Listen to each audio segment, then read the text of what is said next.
I've always been interested in science, and I connected to nature at an early age through my family's encouragement of outdoor exploration.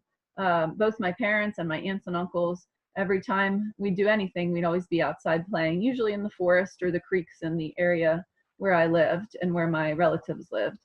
And then throughout school, probably due to my work in drafting classes, which I started taking early in high school, seriously considering being an engineer. However, last minute, my senior year of high school, I changed my career focus to teaching after I got the chance to help out with younger students in drafting classes during that senior year of high school. So then I switched to teaching, and I went to Millersville University, and in all my undergraduate work at Millersville University, there was a definite science thread that continued through all my projects and all my field experiences. I was always the student teacher who would come back to the classroom at Millersville and talk about science experiments or things we'd done outside of environmental education. And even now, after almost 20 years of teaching, I feel science really helps me connect strongly to the world around me. And in my science teaching, I really strive to help students develop these strong connections as well. So I feel like the best part of my job is being able to open children's minds to just all the fantastic possibilities and opportunities that the world has to offer. The world is such an amazing, diverse place, and I just want students to be able to access it fully, just like I've been able to. I believe that a meaningful STEM training for teachers can make the difference between a teacher that feels really comfortable teaching science and a teacher that feels lost and bewildered teaching science. I've been lucky enough to attend governor schools and Ag in the Classroom and many science workshops at local, state, and even national levels. And by attending all these programs and workshops and then trying those ideas out in my classroom, I became a teacher who feels really comfortable with the methods of teaching science. And kind of as an extension of all these experiences I've had the chance to go to, I've become part of a network of teachers who communicate about quality science teaching that we're doing in our classrooms. So the best advice I can give to rural teachers, which is where I am, very rural, is to reach out for help in the community around you for opportunities to enrich your science curriculum. I think there's just as many resources in rural areas as there are in urban areas, but you just have to search for them a little more diligently, and you have to find ways to use them a little more creatively. So being a strong spokesperson for science can help to encourage others from your community to join your students in their learning journey.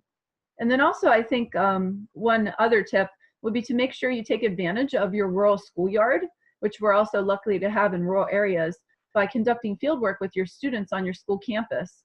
At our school, we have a river, a forest, a field, and raised garden beds all on campus available for teachers to use as outdoor classrooms. And I'm sure your schoolyard has some great outdoor spaces too.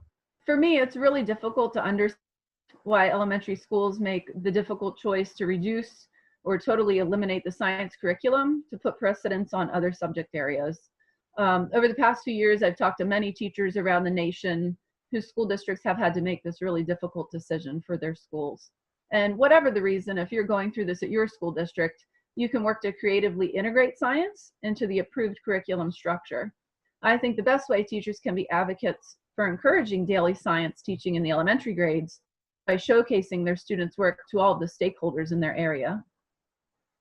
So I think that I make a difference by using our classroom community structure as a workshop for the development of lifelong skills, by developing a space where it's really safe for students to take risks and to share openly and to be happy with their unique selves. I strive to create a place where students can connect experiences at school to their lives in the real world. So over my career, I've been very lucky to be chosen for many programs that involve traveling for teachers. For example, I attended American Wilderness School in Wyoming, and I worked as a member of an education delegation at a school in Guatemala to teach science. And furthermore, I've assisted scientists with field research through the Teacher at Sea program, 2 Earthwatch fellowships, paleontology through Penn State University, and most recently, the Apples program, which is a program where teachers nationwide are making connections between their work at schools to change research in the Arctic. And with traveling, assisting with Dr. Eric Post's fieldwork in Greenland through this Apples program has been the most unique experience I've had with my travels. And being able to see the Arctic in person was really life-changing for me, because it was the first time I've been somewhere that was just so remote.